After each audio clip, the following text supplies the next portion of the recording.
Bonjour à tous, comment allez-vous? Vous allez bien? Ben moi aussi par la grâce, je vais bien. Un petit coucou à nos amis des Antilles, de la métropole et du monde entier, à tous ceux qui vont s'arrêter un instant pour regarder, écouter et partager cette petite réflexion.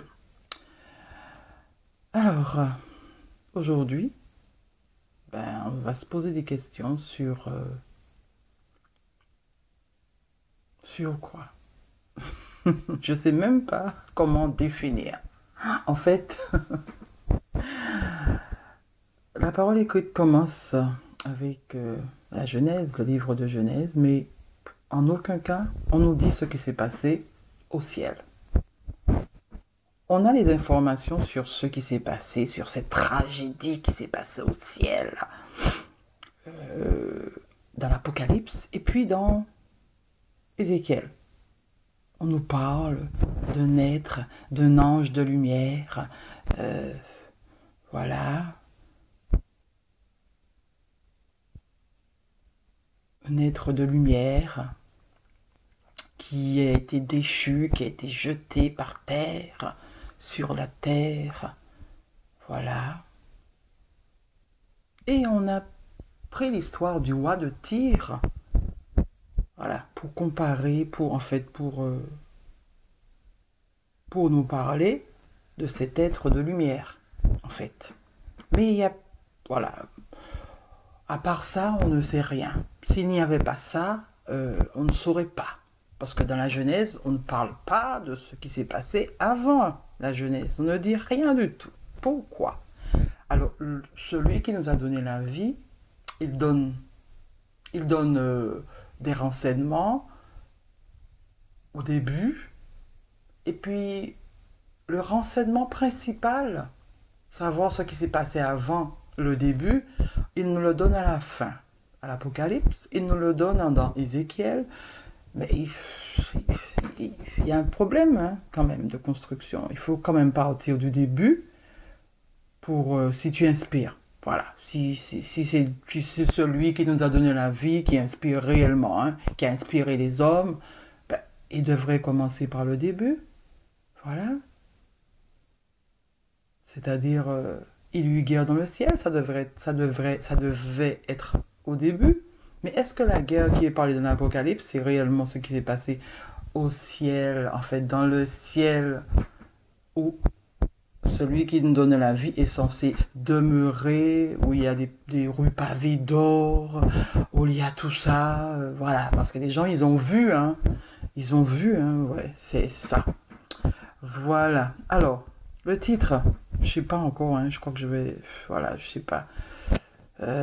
Celui qui nous donne la vie va me donner le titre, hein, l'ange de lumière, euh, le roi de Tyr, je ne sais pas encore. Alors, on va analyser justement cette histoire hein, du roi de Tyr. Hein. On va essayer d'affronter cette histoire pour voir la réalité de cette vérité. Est-ce que c'est vraiment une histoire qui s'est déroulée au ciel ou enfin au ciel? Est-ce que quelqu'un a déjà vu le ciel? Enfin, est-ce que quelqu'un a déjà vu le ciel là? Ou bien est-ce que c'est un autre ciel? D'un autre ciel qu'on nous parle? D'une autre guerre qu'on nous parle? Le roi de Tyr représente, enfin, l'ange de lumière représente un ange réellement ou un homme? Voilà, ce sont ces questions qu'il faut se poser. Hein. Voilà, il y a eu guerre dans le ciel dans Apocalypse 12. Qui est le dragon? Qui est le dragon? Est-ce que c'est vraiment celui qu'on nous fait croire ou bien est-ce que... Voilà, ce n'est pas autre chose. Est-ce qu'on ne cache pas? Parce que comme on l'a vu, on nous a donné des paraboles et des histoires pour qu'on ne puisse pas comprendre. Surtout ceux d'en bas. La prophétie d'Ésaïe,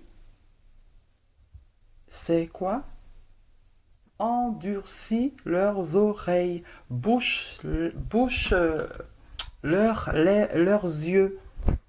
C'est ça la prophétie d'Ésaïe. Elle n'est pas finie, hein, parce que voilà, on est encore aveugle, on est encore endormi, parce que voilà, on croit aux histoires, on croit aux paraboles, on fait vivre ces paraboles. Moi j'étais dedans. parce que je faisais vivre voilà, cette croyance qui m'a été transmise du plus profond de mon être. J'y croyais. Mais du plus profond de mon être, j'y croyais à toutes ces histoires, à toutes ces paraboles. Mais quand on commence à se poser des questions, c'est là qu'on se dit, il y a un problème. Il y a un problème à toutes ces histoires. Pourquoi nous a-t-on donné ces histoires? Il y a un but précis. On y va, parce que voilà, j'ai pas envie de faire 30 minutes, mais voilà, j'ai tellement de choses à dire. Je ne sais pas si je pourrais dire tout aujourd'hui. Alors, on prend Ézéchiel 28. On y va. À partir du verset 11. La parole de l'Éternel me fut adressée en ces mots. Fils de l'homme, prononce une complainte sur le roi de Tyr. Tu lui diras, ainsi parle le Seigneur l'Éternel, tu mettais le sceau à la perfection. Tu étais plein de sagesse, parfait en beauté. Tu étais en Éden, le jardin de Dieu. Tu étais couvert de toute espèce de pierres précieuses, de sardoine, de topaze, de diamants, de chrysolite, d'onyx, de diable, de saphir, d'escarboucle, d'émeraude et d'or. Tes tambourins et tes flûtes étaient à ton service, préparés pour le jour où tu fus créé. Il y avait de la musique. Tu étais un chérubin protecteur, aux ailes déployées. Je t'avais placé et tu étais sur la sainte montagne de Dieu. Tu marchais au milieu des pierres étincelantes. Tu as été intègre dans tes voies. Depuis le jour où tu fus créé jusqu'à celui où l'iniquité a été trouvée chez toi. Par la grandeur de ton commerce, tu as été rempli de violence et tu as péché. Je te précipite de la montagne de Dieu et je te fais disparaître, chérubin protecteur, du milieu des pierres étincelantes. Ton cœur s'est élevé à cause de ta beauté. Tu as corrompu ta sagesse par ton éclat. Je te jette par terre, je te livre en spectacle au roi. Par la multitude de tes iniquités, par l'injustice de ton commerce, tu as profané tes sanctuaires. Je fais sortir du milieu de toi un feu qui te dévore. Je te réduis en cendres sur la terre, aux yeux de tous ceux qui te regardent. Encore une fois, je dis chapeau, chapeau à ceux qui ont écrit, mais vraiment, chapeau à ces scribes. Waouh! Comment décrire, expliquer, raconter un fait historique en le transformant? Ils sont forts, ils sont très forts. On y va. Tu étais au verset 13, tu étais en Éden, le jardin de Dieu. C'est ouf. Tu étais en Éden, le jardin de Dieu. Là, on vous dit où se passe cette histoire. Où se passe cette histoire? C'est en Éden, le jardin de Dieu. Mais nous, les croyants, vu que, surtout du côté occidental, qu'on nous a dit que au commencement, Dieu créa, et Dieu a créé un jardin d'Éden, mais ce qu'on ne sait pas, les mots ont des significations, puisque les mots ont été définis par l'homme. Hein. Les mots n'ont pas été définis par celui qui nous a donné la vie. Hein. D'accord? Quand l'homme a commencé à écrire, c'est lui qui a dit ce mot veut dire ça, ce mot veut dire ça, ce mot veut dire ça. C'est lui qui a défini le mot. D'accord? C'est pas Dieu. D'accord. Alors, Éden ici, jardin de Dieu. Nous allons aller voir l'étymologie de ces mots. D'accord? Nous allons voir l'étymologie de ces mots. Jardin de Dieu. Figurez-vous déjà que le mot Al-Keboulan, je l'ai déjà dit, veut dire mère de l'humanité ou jardin de l'humanité. Al-Keboulan est le plus ancien et le seul mot d'origine d'indigène. Il était utilisé par les Maures, les Nubiens, les Numides, les Cartes, Adan et les Éthiopiens. L'Afrique, le terme impropre actuel adopté par presque tout le monde aujourd'hui, a été donné à ce continent par les anciens Grecs et Romains.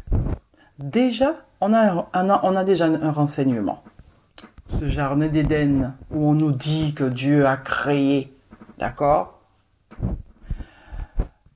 C'est Al-Keboulan, c'est le continent africain. Mais est-ce que ça veut vraiment dire que c'est là où tout a commencé? C'est ça aussi le problème. Le mensonge a sans doute commencé là. Le mensonge a pris naissance là. Mais est-ce que c'est là où tout a commencé? Est-ce que c'est là le début? On ne sait pas. Et la personne ne sait. Parce que ce sont, encore une fois, des théories, des suppositions. Éden, étymologie de ce mot, origine. Le nom Éden est d'origine hébraïque, signifiant lieu de plaisir. Dans la Bible, l'Éden est le jardin, le paradis de Dieu pour Adam et Ève. Paradis, étymologie, en vérité, voilà. Avant même que le mot latin paradisus, issu de grec paradeisos, ne soit repris dans la Genèse, ça c'est important. La Genèse et tout le reste a été retranscrit, vous savez déjà, quand? Au Moyen-Âge. Ok. Repris dans la Genèse, en y installant Adam et Ève, le paradis désignait sous l'Antiquité un parc ou un grand jardin irrigué et planté d'arbres. Le paradis signifiait ça, d'accord? À l'Antiquité, un parc ou un grand jardin irrigué et planté d'arbres. Mais qui était au paradis? On continue. Ernest Renan s'en fera encore l'écho en 1863 dans la vie de Jésus, en signalant, ça doit être un livre qu'il a écrit, en signalant que ce vieux mot paradis, qui représenta d'abord les parcs des rois Achéménides, une dynastie perse. Encore une fois, tout commence là-bas, hein, tout commence en Orient. Résumait le rêve de tous. Le paradis, c'était les parcs des rois Achéménides, une dynastie perse. D'accord? C'était le paradis. Résumait le rêve de tous, un jardin délicieux où l'on continuerait à jamais la vie charmante que l'on menait ici-bas. Voilà. Un rêve. Vous avez vu, hein? Avec Jésus, nous propose le paradis après. Ok, la vie éternelle après, au paradis. Mais à la base, ce mot paradis, c'était le parc des riches, des rois. D'accord? Et puis l'enfer, c'était pour les pauvres en bas. Sans doute, je n'ai pas cherché. Voilà, mes amis. Alors, vous voyez déjà ce mot qu'on a retrouvé. Tu étais en Éden, le paradis de Dieu. Ça veut dire que la scène se passe en Afrique. D'accord? À Al-Keboulan. Particulièrement.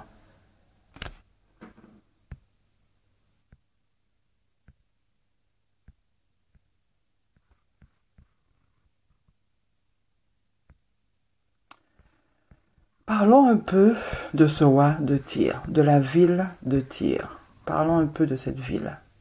Parce qu'il faut savoir, puisqu'on nous parle du roi de Tyr. Tyr, la cité-État, était à cette époque la plus importante ville de Phénicie. Tu étais quoi? Chérubin protecteur, tes ailes se déployaient. Tyr était à cette époque la plus importante ville de Phénicie. Voilà. Elle était située à la fois sur la côte méditerranéenne ainsi que sur une île voisine, avec 2 ports naturels sur le côté terre. Alors Tyr était réputé pour son commerce. C'est écrit dans la parole. Voilà. Alors dites-moi pourquoi on parle de commerce avec l'ange de lumière. Dites-moi, hein, parce que voilà. Hein. Si on, il faut comparer le tout, hein, pas juste une partie, parce qu'on dit qu'il était, tu étais chérubin protecteur. Chérubin protecteur, mais voilà, voici la signification de chérubin protecteur. La plus importante ville de Phénicie, c'était la plus importante ville de Phénicie. C'est là où il y avait le commerce. Le commerce de quoi? Eh bien, voilà, les pierres précieuses, mes amis. Les pierres précieuses. C'est là où il y avait ce commerce. Alors, le siège de Tyr. Parlons un peu de ce siège de Tyr. La cité sur la côte méditerranéenne était d'une grande importance stratégie pour Alexandre pour continuer sa marche vers la Judée, puis l'Égypte. Parce que, voilà, c'était l'Orient qui dominait à cette époque. Il fallait tout casser. Voilà, mes amis. Tout, c'est une question de pouvoir, mes amis. Il faut qu'on comprenne les choses. L'armée macédonienne fut toutefois incapable de prendre la ville de Tyr par des moyens conventionnels, car elle se trouvait à la fois sur le continent et sur une île, et avait des murs jusqu'à la mer. Haute et grande muraille. Moi, ça me dit quelque chose, ça me parle. Hein. Haute et grande muraille.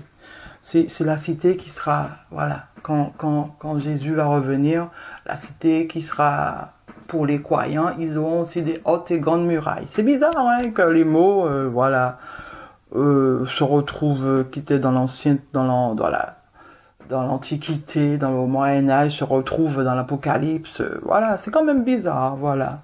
Après quelques attaques afin d'essayer de prendre Tyr, les Grecs parvinrent à chasser suffisamment la flotte perse, de façon qu'ils pouvaient maintenant attaquer la cité de toutes parts. Alors, pourquoi ont-ils assiégé cette ville? Pourquoi ont-ils assiégé la ville? On va savoir pourquoi. C'est juste des caprices, hein, d'un enfant gâté de ce roi Alexandre. Après la défaite des Perses à Issos en 333 avant Jésus-Christ, devant les Macédoniens, les cités phéniciennes se sont également soumises à l'autorité d'Alexandre, qui, une fois de plus, était pleinement dans son rôle de chef. Il ne rencontra pas de résistance auprès des cités du Nord. Toutes les cités ont ouvert leurs portes devant ce conquérant considéré comme le sauveur, après la domination opprimante des Perses. La domination opprimante des Perses. Qu'est-ce que les Perses faisaient? Il faut aller dans l'histoire pour savoir qu'est-ce que les Perses faisaient. Voilà.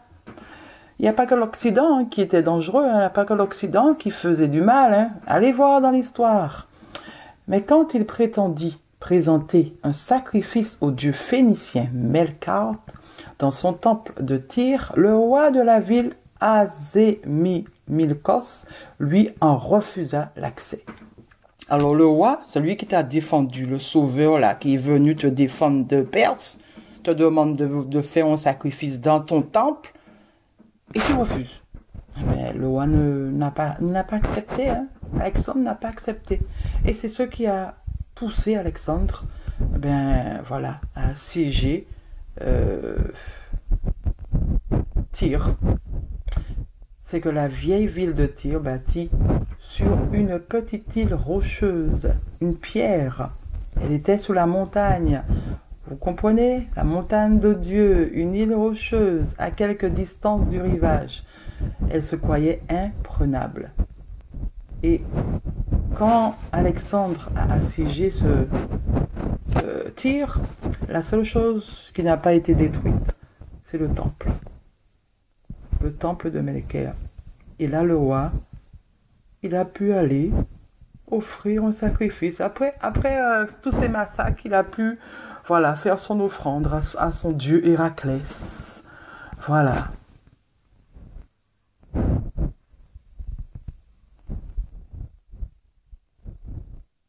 Les Phéniciens tuant, parce qu'en fait, quand Alexandre a fait plusieurs tentatives, hein, pour pouvoir entrer à Tyr, mais voilà, les gens n'acceptaient pas. Mais comme il savait qu'il y avait un temple, il leur a dit, voilà, si vous me permettez d'aller dans votre temple, eh ben, je vais épargner les habitants. Mais voilà, il voulait faire des sacrifices dans le temple. Mais c'est pas au dieu Melker, hein, mais au dieu Héraclès qui voulait faire le sacrifice. Voilà. Et on lui a dit non. Il a envoyé des ambassadeurs, hein, pour demander la permission. Hein. On lui a dit non. Et ces gens-là, qu'est-ce qu'ils ont fait? Ils ont jeté à la mer tous ces ambassadeurs-là d'Alexandre. Et c'est à partir du moment où ils ont fait ça que le roi, voilà, en colère, a ordonné le siège de la ville de Tyr. Voilà, mes amis. Et comment il a réussi à faire cela? Ben, toujours la même chose, hein, mes amis. Hein. Il n'y a pas d'autre solution que le feu. Et c'est pas n'importe quel feu. Un feu qui ne s'éteint pas. Un feu qui ne s'éteint pas. Il me semble que dans la parole écrite, c'est écrit. C'est écrit cela. On va le voir. Ce feu s'appelle le feu grégeois. Je vous ai parlé de ça la semaine dernière. Voilà. Alors, l'emploi du feu dans les guerres est sans doute aussi ancien que la connaissance du feu lui-même. Là, vous avez des explications. Ben, je vous laisse découvrir. J'ai mis des ressources aussi. Voilà. Où est-ce que j'ai pris les informations. Par contre, je vais lire cette information que j'ai trouvée. Et vraiment, c'est quand même bizarre. C'est vraiment bizarre. Alors, il y a une composition d'un feu. Ce feu s'appelle la composition du pyrophore. Et ce pyrophore, c'est égal produit inflammable au seul contact de l'air ou de l'eau. Vous avez compris ça? Dès qu'il y avait de l'air, voilà, le feu prenait vie. Même au contact de l'eau, le feu prenait vie. Alors, la première composition a été baptisée du nom de vin. Messieurs, mes amis, j'ai failli pleurer quand j'ai lu ça. La première composition a été baptisée du nom de vin. Cette première composition, qui s'appelle vin, consiste dans un mélange de chaux, de cire, d'huile, de gomme arabique et de soufre. Je n'ai pas besoin de lire la deuxième, c'est la première qui m'intéresse. Quand tu vas dans l'Apocalypse, mon ami, regarde-moi ce qui est écrit. Apocalypse 14, verset 10. Il boira lui aussi du vin de la fureur de Dieu, versé sans mélange dans la coupe de sa colère. Et il sera tourmenté dans le feu et le soufre devant les saints anges et devant l'agneau. Les scribes, vraiment, mais vraiment, bravo les scribes. Messieurs, messieurs, messieurs. Alors, vous avez pris des choses du passé. Vous avez confectionné ça pour faire peur, pour créer la peur chez l'être humain. Surtout chez ceux d'en bas. Surtout chez les croyants. Surtout chez les ignorants. Surtout chez les aveugles. Surtout ceux qui sont endurcis d'oreilles avec vos histoires et vos paraboles. J'étais dedans. Marc, mais j'ai mis un CCD, mais c'est pas CCD, hein. Je vais vous mettre en bas dans le lien, Marc 9, je crois, 43-44. Vous pouvez aller le lire. Si ta main est pour toi une occasion de chute, coupe-la. Vaut mieux pour toi entrer manchot dans la vie que d'avoir les deux mains et d'aller dans la géhenne, dans le feu qui ne s'éteint point, mes amis. Messieurs, c'est pas possible. Quand je vous dis que les mots sont là dans la parole écrite, les mots sont là, mais c'est bien, ils sont bien cachés dans une histoire inventée, mes amis.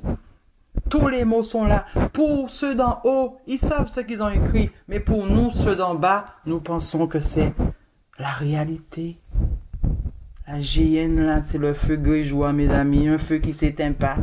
Comment celui qui nous donne la vie, celui qui nous donne la vie, il fait un feu comme les humains. Un feu et le souffle. Comment il fait ça? Attends, ouais, il donne même les détails sur la composition du feu. Bon, on ne met pas tout, là, on ne met pas toute la composition, mais on met le plus important, le soufre. C'est fort, Et on vous dit, voilà, là, vous savez que c'est le feu grégeois parce que, voilà, c'est pas n'importe quel feu, le feu qui s'éteint pas. Revenons sur Ézéchiel 28, mes amis. C'est terrible, hein? Alors, Ézéchiel 28, je cherche ma petite affiche. C'est pas évident de le trouver. On revient sur Ézéchiel 28. Où es-tu, Ézéchiel 28? C'est déjà presque l'heure, je veux pas que 30 minutes me prennent là. Ézéchiel 28.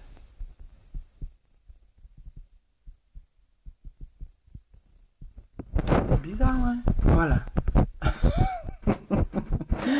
Voilà, mes amis. Ézéchiel 28. Alors, 18, verset 18. Par la multitude de tes iniquités, par la justice de ton commerce. Vous voyez? Commerce. Alors, comment vous me dites que l'ange de lumière, là, qu'on veut comparer, soi-disant, l'ange de lumière, Satan, on l'a comparé au roi de Tyr. Qu'est-ce que ça fait bien là? Puisque là, c'est le commerce qu'on est en train de parler. On nous parle de la ville de Tyr, là. Voilà. On nous parle de la ville de Tyr, ce qui se passe.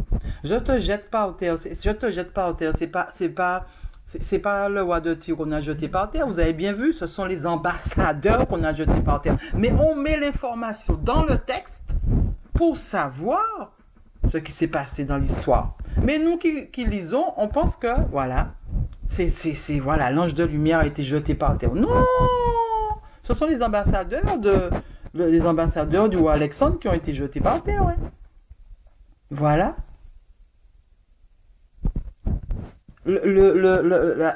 On a vu que la ville de Tyr, c'était, voilà, un point central. Elle avait deux ports. Et en Orient, mes amis, eh ben voilà, nous sommes servis avec les pierres précieuses. Hein. Il y a pas de, voilà, c'est là où il y a tout. Hein. Voilà, c'est pour ça qu'on dit c'est le jardin d'Éden. Mais non, non, c'est pas le jardin où, non. Aujourd'hui, c'est tout un mensonge a été bien concocté. Et puis voilà, on nous a fait croire que non, c'est la terre entière. La terre entière. Moi, la dernière fois, je me posais des questions. Ok, alors si c'est là où tout a commencé, aux Antilles, les Arawaks et puis les autres là, les Amérindiens, ils sont sortis où? Ils sont sortis aussi en Afrique. Ils étaient en Afrique avant. Pourquoi on les a détruits alors? Je ne sais pas. Moi, je pose des questions. Hein, s'ils étaient en Afrique d'abord. Je sais pas. Hein. Ils ont voyagé. Ouais. Il faut aujourd'hui qu'on se pose des questions, vraiment. On ne sait pas le début. Personne ne connaît le début. Dans tous les coins de la terre, il y avait des humains. La parole écrite la parole qu'on nous a donnée, c'est l'histoire. Le début là, c'est l'histoire d'un continent. La parole écrite, le début, c'est l'histoire d'un continent. Comment ce continent-là, ça a commencé? On a donné une histoire pour ce continent. Mais les autres endroits, on ne nous a pas donné d'histoire. Hein. Les autres endroits, on ne nous a rien donné comme histoire. Non. Puisqu'on a appris à partir de ce continent, de l'autre côté, Orient. Mais, et puis ils ont copié, et puis ils ont mis à leur sauce. Voilà. On nous fait croire que c'est la réalité. Non. Tout a été inventé, tout a été, voilà, concocté pour réaliser ce plan de route, c'est-à-dire nous tromper, c'est-à-dire nous endormir, c'est-à-dire nous endurcir les oreilles, même le cœur, parce que vous allez ben voilà, vous adresser à un croyant, il va vous dire non, mais non, tu as un problème, tu es possédé, tu te prends pour qui? Parce que pour ce croyant, il n'est pas possible de penser qu'on a été trompé. Non, c'est inimaginable. Eh bien oui, hein, on a été trompé. Et aujourd'hui, vous allez voir, il y a des gens qui vont vous dire des choses, ils vont vous dire, vous allez voir que des choses qui vont être dites. Mais faites attention, mes amis, parce que c'est de la récupération. Hein. Ne vous laissez pas prendre au piège. Parce que aujourd'hui, vous allez voir, nous sommes retournés dans l'époque où il y avait des guerres de religion. Nous sommes là-dedans, là, mes amis. Et le pouvoir, le trône du Très-Haut, là, il c'est libre. La place du Très-Haut, là, c'est libre. On ne sait pas encore celui qui va être là. Est-ce que ça va être Christ à nouveau? Est-ce que ça va être Bouddha? Est-ce que ça va être celui de l'hindou? Est-ce que ça va... Voilà, mes amis, surtout dans le contexte occidental. Parce qu'en Orient, c'est réglé déjà. Et l'Occident, voilà, est en pleine crise. Voilà, mes amis. Mais ne nous laissons pas prendre dans aucun parc, dans aucun jardin. Ne nous laissons pas prendre dans aucune prison, mes amis. Celui qui nous a donné la vie nous a créés libres. Et nous n'avons pas besoin de médiateur pour lui parler. Parce qu'il est déjà en nous, encore une fois. Il est en chacun de nous. Alors, que faisons-nous avec un médiateur? Que faisons-nous avec un sauveur? Puisqu'il nous a déjà libérés. C'est notre libérateur. À partir du moment où on commence à comprendre les choses, il nous libère, mes amis. La vérité nous rendra libres. Que faisons-nous avec un sauveur si nous avons déjà un libérateur? Celui qui nous permet de voir, de comprendre la réalité de ce monde dans lequel nous sommes enfermés. Nous sommes emprisonnés. Voilà, mes amis, 31 minutes, ça suffit pour aujourd'hui. J'espère que vous avez compris un petit peu, voilà, l'idée que j'ai voulu partager. Ah oui, tu as profané tes sanctuaires. Là, ce mot-là, vous voyez, hein? Qui est-ce qui voulait profaner le sanctuaire? C'est Alexandre. C'est Alexandre qui voulait profaner le sanctuaire. Vous avez vu? Je fais sortir du milieu de toi un feu qui te dévore. Je te réduis en cendres. Vous avez vu comment il a détruit? Tout est écrit, mes amis. Tout est écrit. C'est lui qui a profané le sanctuaire. Parce qu'avec son dieu étranger, il a été faire une offrande dans le temple de l'autre. Et il voulait forcer l'autre, voilà, à accepter. Mais l'autre lui a dit non. Alors parce que l'autre lui a dit non, il a tout détruit. Avec le feu grégeois. Voilà, mes amis. Voici le péché de l'autre. L'autre, il a refusé d'accepter qu'un autre Dieu soit adoré dans son temple. C'est ça qu'il a refusé. C'est ça son péché. Quand il s'agissait de commerce, tout allait bien. Quand il s'agissait d'échange, tout allait bien. Mais voilà, quand on touche à la religion, c'est là où ça fait mal. L'autre veut imposer sa religion. Voilà. Et c'est ça en fait.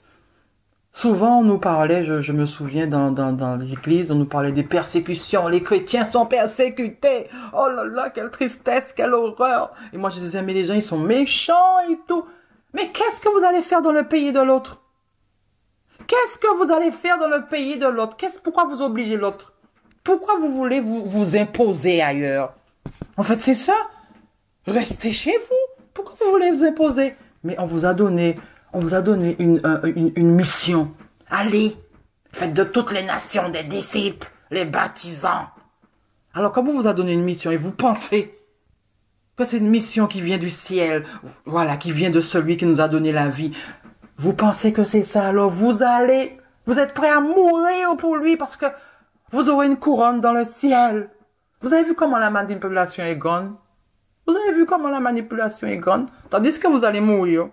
Ceux d'en haut là, qui ont mis ce système en place, ils sont très bien au paradis. Hein? Ils sont très bien. Pendant que vous allez mourir, eux, ils sont en train de prospérer. C'est ça le problème. C'est ça le truc qu'on n'a pas encore compris. Pendant qu'on est aveuglé là, ceux d'en haut, ils sont bien contents qu'on puisse aller mourir pour Jésus, ou bien mourir pour un autre, mourir pour un autre. Pendant que eux, ils sont en train de prospérer sous notre dos. Parce qu'on n'a rien compris. Laissez les autres comme ils sont. Arrêtons de vouloir convertir. Arrêtons de faire le travail pour les autres. Ils ont mis en place un système pour conquérir des territoires. Et puis les croyants, ils le font joyeusement. Joyeusement, mais je l'ai fait aussi, mes amis, je l'ai fait. Joyeusement, on parle de la parole de Dieu, de Jésus. Oui, Jésus a fait.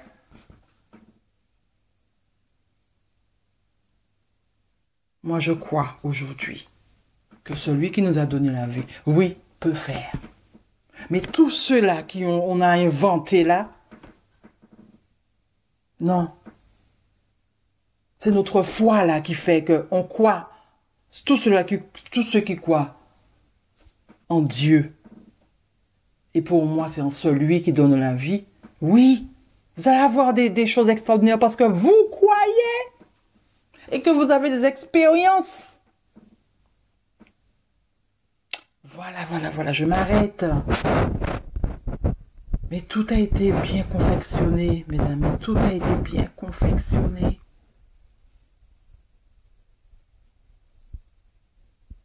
Tu étais un chérubin protecteur, rien à voir avec un ange. C'est une ville, mes amis. C'est une ville qui avait 2 ports. Rien à voir avec une histoire dans le ciel. C'est comme Apocalypse 12. Rien à voir avec le dragon, le Satan qui sort dans le ciel, qui est jeté par terre. Rien à voir.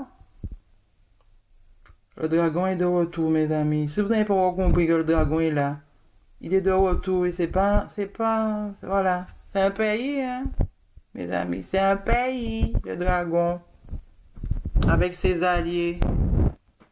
L'Occident est ce qu'ils veulent. Ils veulent retourner, ils veulent avoir le pouvoir. Avant l'Occident, c'était l'Orient qui avait le pouvoir. L'Occident l'a pris, l'a chopé avec Alexandre. Et bien maintenant, on veut reprendre le pouvoir, c'est tout, hein.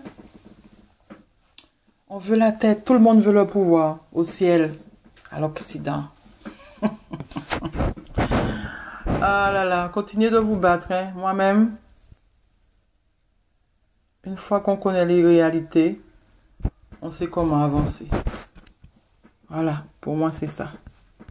On sait comment avancer dans ce monde de fous, dans ce monde méchant. Et dans ce beau monde aussi, parce qu'il y a des gens bien. Voilà. Et souvent, ces personnes bien là,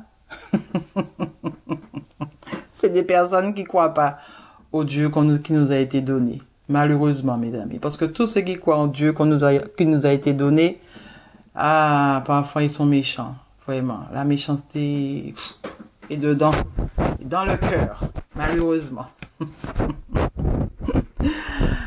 Ah là là. Bonne journée à tous, mes amis.